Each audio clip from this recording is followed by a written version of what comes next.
Hi, I'm Dan Cohen, Captain with Williamson County EMS, and we're here on Rescue You with Dr. Tanya Glenn. And today we're going to ask her about sleep, something that none of us get enough of, and certainly those of us who work shifts. How much do you think the poor amount of sleep and bad sleep cycles affect our life and health? Is there a way to manage this better? I feel it is a problem that has attention but not being addressed well enough. Absolutely. Sleep is so vital. When I teach the resilience class now, what I'm mentioning is that the suicide epidemic, the number one problem is lack of sleep.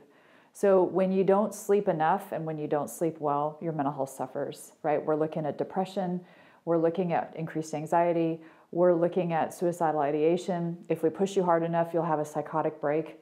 And so the sleep is a huge issue. What we're always recommending is that if you're at a busy station, if you're in a busy sector, if you're on patrol and you're going and going and going, what we want people to do is to make sure that on their days off, they are getting enough sleep. And this is massively important.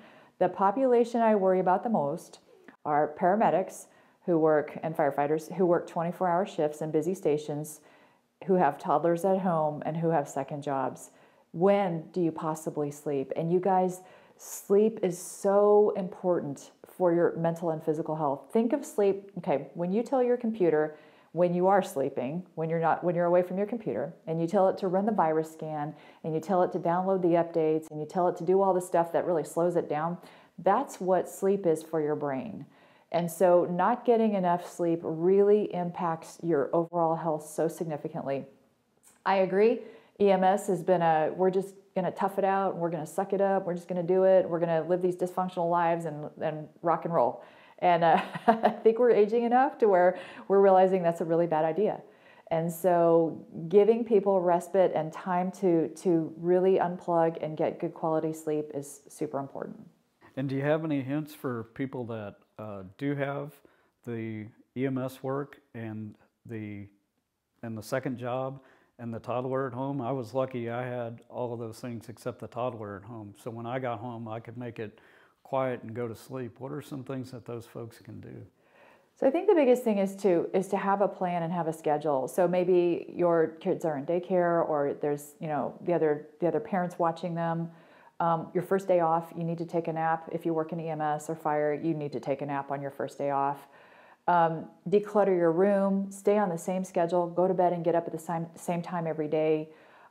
Really don't fight in your bedroom. Don't bring that negative energy in. Turn off your social media about half an hour before it's time to go to bed.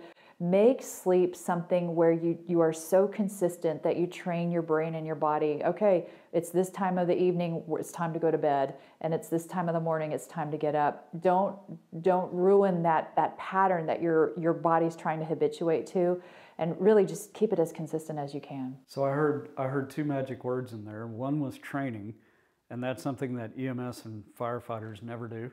So we should have no problem with that because we can train to do it. Train right? your brain. So that sounds pretty good. And the other one was consistency. So, and training, of course, can lead to consistency. So I like the sound of that. Maybe I could have benefited from hearing that about 10, 15 years ago. Dr. Tanya Glenn, thank you, and thank everybody for watching Rescue You. If you have any questions you want to ask us on Rescue You, go ahead and scan this QR code and send them to us. Please understand, in no way is this a counseling session or any sort of clinical advice. If any of the content has triggered you, or if you feel like you need help immediately, please reach out to your local mental health professionals or to any of your support teams that you have in your area. If you're in a crisis, here are some national resources for you to contact immediately.